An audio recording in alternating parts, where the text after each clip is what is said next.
แต่ว่ากระเดกอยู่ด้วยเนาะโอ้ใช่น่ะน้ำกันนะแม่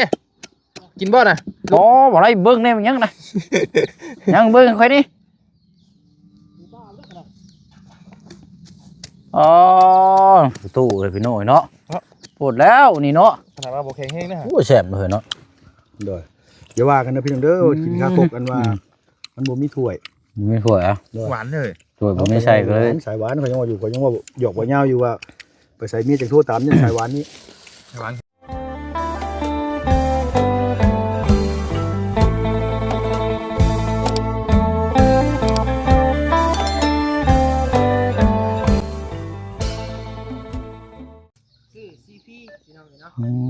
เอาสบายดีน้องเด้อเนาะโอ้เอาพี่น้อยทางน้องน้อยเนาะพอดีมื้อนี้ทางน้องนิ้วเนาะจัดหมูกระทะมาเซอร์ไพรส์ทางน้องเพิ่นป้าถือว่าแบบครั้งแรกบ่จักอันนี้เนาะอันนี้ทางเฮาสิบ่เข้าไปพี่น้องเนาะเพราะว่าให้ทางน้องเพิ่นซอยกันเองเอามาต่อกันทางนี้บัดนี้สายตำเฮาเจ้าเอาตำตำนี่เลยยังใหญ่เลยบ่อะไรจะบ่ยักบ่มันนี่ซื้อมาน้ำข้างทางได้กินซื้อบ่นี่ซื้อได้นี่กินฮอดหมู่คู่พี่น้องกินน้ำกันหลายคนจะแซ่บได้กินผู้เดียวเนี่ยบ่แซ่บเราจะบ่ทันเว้นก็มีเอาตำเนาะเอาทักทายสบายดีและสวัสดีพ่อแม่พี่น้องเบิดสุขุสุคนเด้อพี่น้องเนาะอยู่กลางทุ่งไร่ทุ่งนากะแม่นเนาะหรือว่าบ้านเฮือนซานกะแม่นสำหรับทางเขตของทางน้องน้อยอยู่บ้านนาคำใต้ถึงกับเมืองอาจสะพังทองเนาะแข่งสวรรค์เขตเฮานี่แหละพี่น้องจากทางยางเข้ามานี่ได้อยู่ประมาณจักกิโลพุ่นบ่จักเนาะ6 กิโลพี่น้องอาจสิคำมื้อในจักน้อยมื้อนี้พี่น้องเนาะอยู่ร่วมกันทั้งน้องนิวแน่เพิ่นจัดหมูกระทะทั้งอยู่นำกันหลายคนทั้งเพิ่มแน่ลุงนวดแล้วก็ทั้งบอดี้เดี๋ยวตามมาเนาะหันไปทางนั้นหนูทั้งประตูแล้วผู้พันพื้นพี่น้องเบรกจับชังต่ำอยู่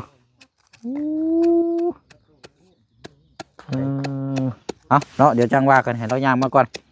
ทำกินเมียงน้ำกันก่อนพี่น้องกันเอาตัวนี้ก่อนเนาะเอาตัวนี้ก่อนเอาเรื่องกินก่อนฉากกะเนาะชัดว่าไปเป็นยังก็ไปพ่อเคล็ดไหลกับนี่คุกนิดหน่อยฉากนี่จังคือเจ้าดูดู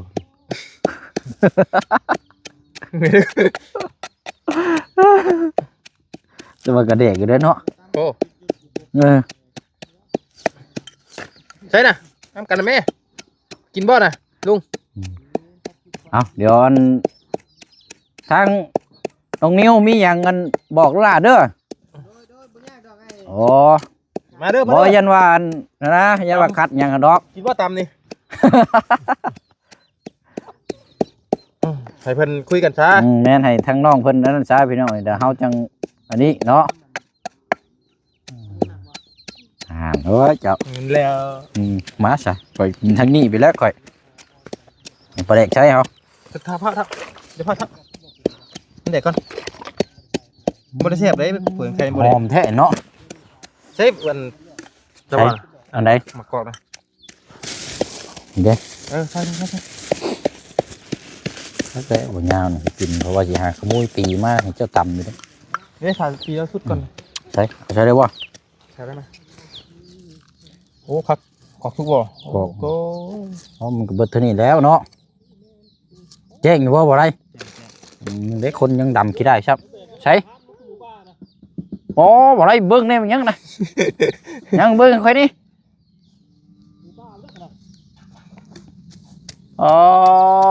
ตู้เลยพี่น้อยเนาะปวดแล้วนี่เนาะขนาดว่าโบแข็งแห้งนะฮะควรได้นี่พี่น้องควรแล้วก็เบรกไม่ไหม้พื้นแล้วมาจุโอ้เอาอันทางกันตู้เราแบบยังบ่ทันมาน่ะเนาะเหมือนงาน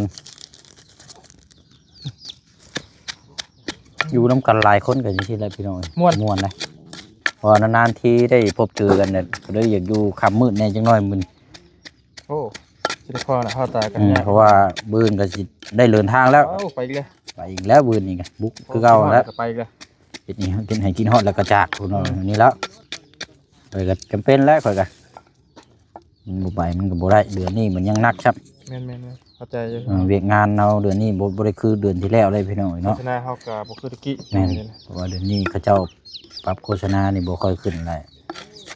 มันสิบ่มีเงินเดินทางเลยพี่น้องเอาเงิน YouTube จากพี่จากน้องเบิ่งสิบ่ข้ามโฆษณานี่แหละที่เฮาเดินทางซื้อน้ำมันซื้ออยู่ซื้อกินเนาะเป็นเงินเดือน YouTube ที่พี่น้องเบิ่งส้มให้ที่บ่กดข้ามโฆษณาแต่เดือนนี้นี่สิโฆษณาบ่ค่อยเข้าปานใดพี่น้องเป็นเดือนที่ปรับโฆษณาพอได้มีแฮงสู่ต่อ เด้อ อาจารย์มาไหม กดก่อนนะ บ่ได้เด้เพิ่นถือได้ น้องบ่มีน้องคนบ่ ได้อยู่ มีเผื่อให้จานนะ เอาว่าเราบ่ได้มีบ่ มีก็บ่ได้กดก่อนนะ อืม อ๋อแบบนี้บ่นี่ เนี่ยว่าอยากใช้อันนั้นอยู่ บ่นะกินคือพี่น้องทั้งสิโปนี่นะ แบบใช้แบบซี่เลยเนาะ แม่น นี่แหละพี่น้องชะพล เอาเจ้าเนียนแน่นจังหน่อยค่ะ เนี่ย เนี่ยมันแตกบ่ เนียนแตกแน่นจังหน่อยโอ้ยเอามาพี่น้องเอ้ย มันยาใหญ่ สวัสดีเด้อเพิ่นเด้อ เดี๋ยวแป๊บนึงแล้วว่าได้เด้อ มา ขยายกัน พี่ นะ น้องเอ้ยกินหมัก บ่อันชิมก่อนจังหน่อยนะรอมาก่อน แค่นี้บ่ เนาะ หอมแค่นี้ เอามาเถอะ แล้วยำดังเต็บดูเอายำดู บ่ดังนะ ถุง5,000กิบ มันในมันใหญ่เนาะ มันแก่เลยไปยุกนึงได้มื้อนี้ หวานแท้ เนาะเอาไปแลกซื้อเนาะ ทั้งพ่อแล้วไปใส่เมียถึงโทษตาม ใส่หวานบ่ สายหวานเด้งามสายหวาน เข้มไหม มาบ่ได้บัดนี้มา กินก่อนก็ได้ เอาจะดีได้ เอาตั้งไว้เลย เอานี่ตั้งก็ได้เอาโอ้โหมาให้ดิบัดนี้เนาะมาเลย เลิกกินเมี่ยงเด้อ อะไรอ่ะ เป็นอย่างยำแรง กินดอง เดี๋ยว ถือว่าบัดมือเลยเนาะเรา ตัว กะ จริงได้กินดองตัวสำรองได้กินเบียร์ เอ้ามาสิอีกนี่ หัวน้ำเออก็ได้พังกันดิ มาใช่บ่ได้มากินน้ำกันนี่แหละพี่น้องคำจังน้อยจังมืดจังพากันแยกย้ายแล้วก็เมื่อ กินได้ก็ได้ ใหญ่ๆใส่สวยบ่ เพราะว่าบ่ได้พ่อกันนานได้นี่ อยากได้ต่อ เกือบครบทีมเลยเนาะ ก็ กับครบขาดบอจันผู้เดียว โดยกับสบุน นั่งใช่ เอาคู่นี่ไปเพิ่งกันแล้ว พวกแล้ว น้ำพริก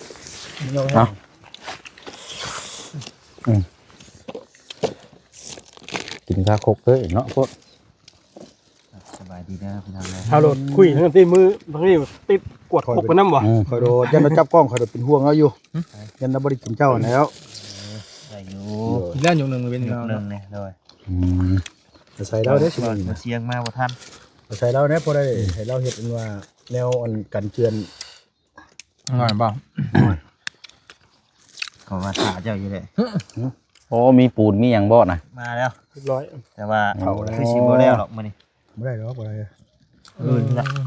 คอยปูนเห็นกันมันแข็งหันเฮ็ดบ่ได้กับพวกแห้งอีก พี่นอนขอพูดป่ะ ฮะเสนอนเผาปูนบนนอนนะเพิ่นยันมันแข็งเนี่ยเหยียบอยู่นั่นพูดเลยนะ ไปแห้งแล้วเนาะ เยอะกว่าใช่พอมาเห็ดต่อ ใช่ผมจะให้หัวเนาะเดี๋ยวบวงเวลาไปเนาะ ได้เห็ดเอาแล้วพอเด้อนะเมื่อก่อนนะ กังเว้นใครอยู่หรอกนี่บ่ กดนี้เสร็จเลย โอ้ไว้ โอ้แซ่บเลยเนาะ โดยอย่าว่ากันนะพี่น้องเด้อกินข้าวกบกันว่ามันบ่มีถ้วย ไม่ถ้วยอ่ะ หวานเลย ถ้วยผมไม่ใช่เลย สายหวานเขายังว่าอยู่เขายังว่าหยอกว่าเหย้าอยู่ว่าไปใส่มีดจากโทษตามเนี่ยสายหวานนี้ หวานค่ะแก่เลยเนาะอันนี้แก หมุนปลากระวานบ่วะกินหวานบ่ บ่ หวานอยู่พวกกับข้าวแต่ว่ากินกับกาแฟแบบเบาหวานได้ด้วยลุงกินมาเลือดจังฮะ เอาหวานเนี่ยบ่ค่อยกินได้แต่เฮาบ่ค่อยบ่มักคำเฮาเฮ็ดเองเฮาบ่มักอ่ะนะแต่ว่า ถ้าเป็นกาแฟนี่คือเบาหวานค่ะ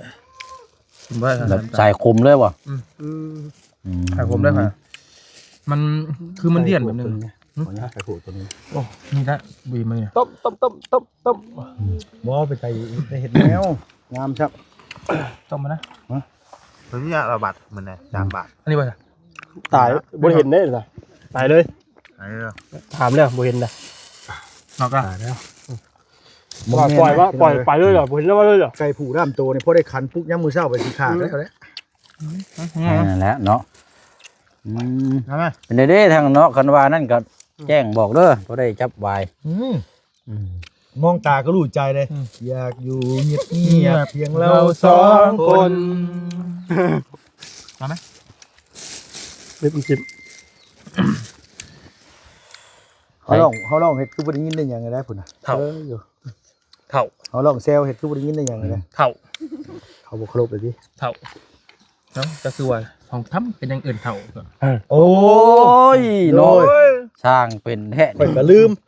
เจ้าก็ชิกหยังก็ยิกนี่กว่าอย่างคิดพ่อ ทันมุกแน่กันดิ มือตื่นตันเลยป่ะ ล้างกันบ่ ได้ยินคำว่าเฒ่า เป็นร้านทานป่ะ บ่ ตั้งแต่หมอนั่ง บ่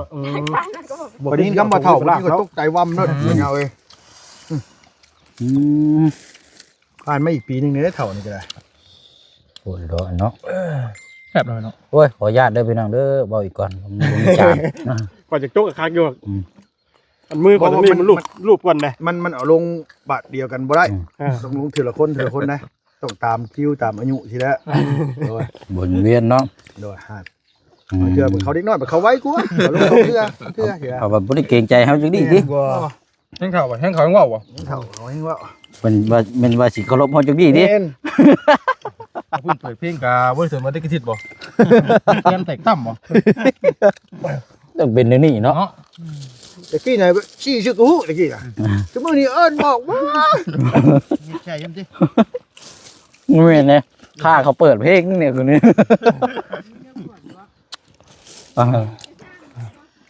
คำติเขายังน้อยยังหนุ่มเขากำลังม่วน แต่ผู้เฒ่าก็มวนติ โดย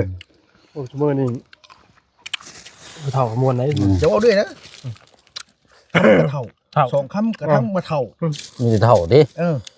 เนาะครับขอบใจ มาเที่ยงเลย ขอบใจบ่ยาว ลุดลงนิ้วเลยน้ำเลย พอหักอีดินวดแบบน้ำเลยนวด คัก แก้มก่อนเนาะ วานลุงเนยบริไซเด้อวาน โอ้ทั้งเผ็ดทั้งแซ่บทั้งนัว เด็กตอนนี้ เนาะ นี่เด็กปลาซิวเนาะมันเอาเนาะ บ่มีจานใส่พี่น้องเนาะก็ได้อันนี้กินแบบนี้เลย ช่วงนี้เป็นช่วงยามมันก็จับ เนื้อก็กินด้วยได้ขอกันตลอด กินเสียเลยย่อมยังเยอะ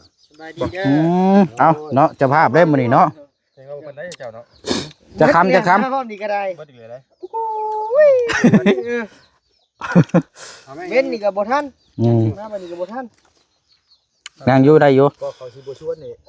เล่นใจมันฟ้องว่าอยากอยู่เงียบเพียงเราสองคนเหนื่อยโน้คนจีบกันไม่พี่ให้หมู่ไปใกล้นะบอกเฮ้ยหมู่ขึ้นเทียงเฮาก็ลงกองเฟืองต้องเบิ่งแหละพานี้หั่นแหละ พยายามหนีบ่ พยายามนี่บ่แม่นก็บ่ได้เฮ็ดหยังดอกแต่ว่าจะคุยกันบ่ได้คุยกันได้เบิ่งหน้ากันยังคล้ายนะเดี๋ยวนี้ เจ้า โดย เจ้า นี่นั่นแหละ โดยแต่ส่วนหลายนี่คนจีบกันนี่เมื่อเฮือนเนี่ยสิบ่ค่อยฟันเห็นกันเคยเป็นบ่มายาวเวลาจีบไผสักคนหนึงเวลานี่เมื่อบ่ค่อยฟันเห็นนะ เอาเนาะก็ขออนุญาตน้ำอีกทีหนึงเด้อพี่น้องเด้อเนาะนี่คำมืดอยู่นี่ก็เลยเอาขออนุญาตกินน้ำมาเบิ่งทางประตูเราก่อนเป็นคนมาแต่ใช้กูเกลียดแท้นี่บ่ เปล่าไม่วิก เอาเว้ย ก็เลยจุพริกไผ่ให้หมา อืม มาน้อย มาน้อยเนาะอากาศมันหนาวเนาะ ต้นมันที่ต้นที่ชาติมันเห็นได้เฮาคือมัน แม่นนั่นแหละเนาะบ่ตกค่ำคืนมานี่หนาวเด้ เฮงดีเขาสิแจ้งต้นสายต้น มันนี่ก็สิจุให้มันพอได้พีกเนาะ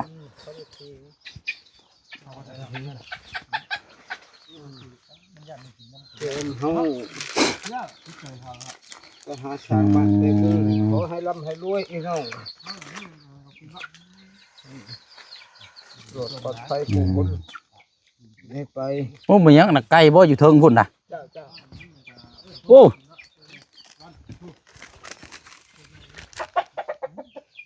อ๋อทุเต็มอยู่นี่เนาะอืมอ่ะมาหน่อยมีจักโตะอันประตู ครับตัว มา3โตะอืม มาหัวเช้าถึงหนึ่งไปแล้วถึงหนึ่ง เสียแล้วเนาะ มันเปิดผู้เจ้า อื เห็นอยู่บ้าน ม มันไปแบบเปิดผู้เจ้า ดู แบบเปิดผู้เจ้าแบบว่าเห็นผู้เจ้าก็บอกมานำป้าเลยพ่อป้าเลยแบบเขาบ่มักหมูเลยมันบ่มักหมูเลย โอ้เนาะอันนั้นมันยังจะคอกหมูว่านั่นน่ะ เจ้าเจ้า โอ้หมูเจ้าเลี้ยงจักโตก็ ครับตัว มีอยู่3โตอืมบัดนี้อันน่ะเป็นงัวเป็นหยังกระผูกไว้ตามนั่นบ่น่ะโอ้พูดแล้วนี่พี่น้องเนาะอ่ะมาต่อกันทางนี้ นั่งแล้ว อืม เอาน้ำก่อนนะเฮ้ยไปเอาทานัก ใช่เนาะ ทานักก่อน นางไฟบ่ จังว่าเด้อนี่เฮ็ดนี่ได้สาว มันมืดทานมันได้เดียว ทานนี่ก็มาจำกัดเนาะ ใบเงาฮะ ทานหินบ่ทานดำๆทานไม้ ทานได้บ้านเฮาใส่หินกับโพดดอก ก็เป็นว่าคือมาหน่อยเดียวนะสิดอกจะเราบ่พอ มันมีจำกัดที่กันเนาะ ผมมีจำกัดอีก พุ่นแล้วเอาโจมเตาแล้วไปพุ่น โอ้เปิดสิเบิดทานข่อยนั่นกัน อืม ที่ โจมเตาไปพุ่นแล้วก็เอาท่านตัวนี้ไปอ้อยเอาตัวนี้ก็คีบใส่นี้ ตายบ่ มันจะง่าย จักโลนะ 5แพ็ค5แพ็ค6แพ็ค5แพ็ค1 2 3 4 5 หลายกับบ่เบิดดอกทานได้ 2 3โล ครับ บ่หมดดอกซั่น แล้วบ่ถึงทานผู้ได้ อื นี่ ม มีหย่อมีแหย่เพราะมันกระตกไป3 4โลพุ่น คัก คือเอาไว้หมดพันกว่า มีอยู่ไอ้มีอยู่แก๊สหนึง ๆ โอ้พอดีเลยไอ้ อุ้ยไข่ อืม อุ้ยไข่ จะสมทบ มันหมดเงินแล้วน้องเอ้ย บ่ไข่ก็มี อ่า ไข่ก็มีอยู่5หน่วย ไข่ก็มีอีก ไข่เป็ดได้ ตรงสเปค ได้เบิดได้เบิด โอ้ยคัก เยอะ อืม นี่คักคือเพิ่นน่ะ ไปเฮาจุไผนะซะ ไปของน้ำก่อนเด้อก่อนน่ะ บ่อันเอาท่านน่ะไปวางใช้ตัวนั้นแล้วคีบใช้นะมันจะง่าย อันเพิ่นมาเพิ่นไปเข้าทั้งนั้นแหละ อ่า นี่บ่ ไปเลย โอเค แทนบ่ได้โจมเตาไปพุ่นบ่ พระเจ้าเด้อ ของคนอื่นก็มีบ่ เหยียบกับระเบิดได้ ของคนอื่นนะ อย่าได้ เขาบ่ได้ไปนะ เนี่ยมันอย่างของน้ำ วางไว้กับระเบิด นี่แหละใช่ที่ว่า อืม เวลามันพันมาเนี่ยหาทางไปของน้ำอย่างเงี้ยเอาเลย โอ้เอาซะเนาะเดี๋ยวเบิกก่อนเด้อเอาตัวนี้ไปให้น้องเพิ่นก่อนเนาะ เลยจู้ใช่แล้วก็ขีดขึ้นมาแล้ว อืมเอาอ้อยแล้วก็เอาคีบชนิด เอาอ้อยครึ่งหนึงก่อนอย่าไปใช้หลายอ้อยแบบว่าพอดีมันเขาจับได้นี่เจ้าใส่เบิดแล้วเจ้าไม่ขี้ไว้ใส่มันติดจำหนึ่งเลย ติดอยู่อาศัย เคียงเนาะเตาไฟนี่เตานี่มานนี่เป็นมือจูดนี่ รถชูให้มาน้อยแล้วนะ โอ้มาหน่อยนี่กัดกันเว้นนี่ บ่ให้กัน นี่ตัวนี้กัดนี่ปุ๊บดึงกระบอกออกมานี่นี่หน่อยนี่เก่งนี่เนี่ยมาลักล่าหนูบ่นี่ คนเลย เอาข้างนอกเพิ่นสิจุนี่แหละพี่น้องแล้วก็แม่นโอ้บรรยากาศเนาะคักแล้วแบบนี้ ไปหน้าตี อยู่ทุ่งไร่ทุ่งนาพี่น้องเนาะบรรยากาศโอ้คัก ป้าหนวกจะคือเฮ็ดยังนี่มาเราจะพูดตะวัดแล้วนี่ มาเชื่อมั่งหมดเลย โต อันนี้ ยังบ่ได้พี่ ไม่ขี้คนดีกว่า อันนี้ทานเขาติดแล้วบ่ฮะใส่นั่นก็เป่าแล้วก็ได้แล้ว แต่งรถป้ากล้าดีนี่ ทางนี้เนาะ คักทานข้อใส่เตาแล้วก็ มีเหยียบกับระเบิดแล้วว่าเหย้าห้องกากากอยู่ ใช่เด้ นี่แหละใช่มองมือของน้ำ เออหลายเนาะไปไว้มาช้า คือของการห้องกล้าเขาเลย เออ ยังบ่ติดสัญญาณได้อยู่ เอาตัวคีพลอยใส่เอาไม้ใส่แล้วก็ ได้แล้วอันนี้ เนาะ ใส่ก็พอแล้ว โอ้เอาอันนี้ทางกันน้องนิวแบบเป็นเจ้าภาพบ่ โดย โอ้ ทาง บ่แม่นว่าเฮาเป็นเจ้าภาพเป็นผู้ที่สะพานบุญนะ อ๋อ ทางพระอาจารย์อยู่ทางฝั่งไทยพุ่นแหละแต่เพิ่นเป็นคนลาวแต่เนี่ยไปอยู่ไทยน่าจะเป็นคนไทยแหละ อื เพิ่น ม ฝากเงินฝากคำมาอยู่ 1,000 บาทแต่ซื้อเกินไปหน่อยนิดนึง เนาะ อืม แต่ว่าชุมไม้ร่วมได้หรือบ่ร่วมกินได้อยู่บ่ ได้เป็นหยังไง บ่ต้องถามก่อนได้เนาะ บ่เป็นหยังเขาซื้อมาหลายอยู่เงินน่ะตื่มซื้อมาหลายอยู่ อืม ยันว่าจำกัดแบบว่าเฉพาะน้องเพิ่นติ บ่ เพราะว่านั่นกันอ้ายก็สิมาสมทบน้ำคือกันหั่นนะมันกินน้ำหลายคน ได้ยัง เอ้ยมีอยู่แก๊สหนึงข่อยน่ะ มีจันนึง กับไข่หาหน่วย แล้วก็คันตัวนั้นบ่ได้เราต้องแช่น้ำก่อน บ่ได้ หอย โอ้ย เดี๋ยวหอยชอกถุงแต่ว่าต้องแช่ก่อนตัวนั้นน่ะ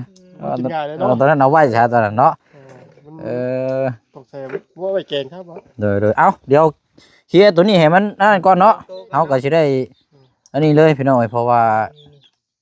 มานํกันหลายคนเลยกินน้ำกันนี่แหละเนาะจังม่วนซื่นโอ้โหไก่ก็แตกโคบๆมานี่โอ้ มันดังว่าไก่ เอาละพี่น้องเนาะค่ำมืดแล้วเดี๋ยวแต่ว่ายังบ่ทันกลับหรอกพี่น้องเนาะเดี๋ยวนั่งกินอันนี้ทำน้องๆเพิ่นก่อนน้องๆเพิ่นบอกแล้วก็จังสิพากันเดินทางออกเมืองเนาะไปพบเจอกันบ๊ายบายเด้อพี่น้องเด้อเนาะลืมไปได้นี่พี่น้องลืมแจ้งพี่แจ้งน้องน้ำกันอีกเนาะ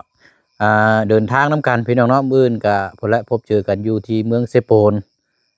ติดตามเบิ่งทางน้องเจียงแล้วก็ทางน้องฮังน้ำกันอีกเด้อพี่น้องเด้อแล้วก็หลายเคสหลายที่เฮาติดตามเบิ่งน้ำกันนั่นแหละพี่น้องเนาะไปเนาะบ๊ายบายพี่น้องไปแล้วบัดนี้เนาะโอ้ยมื้อแห้งดีเนาะนี่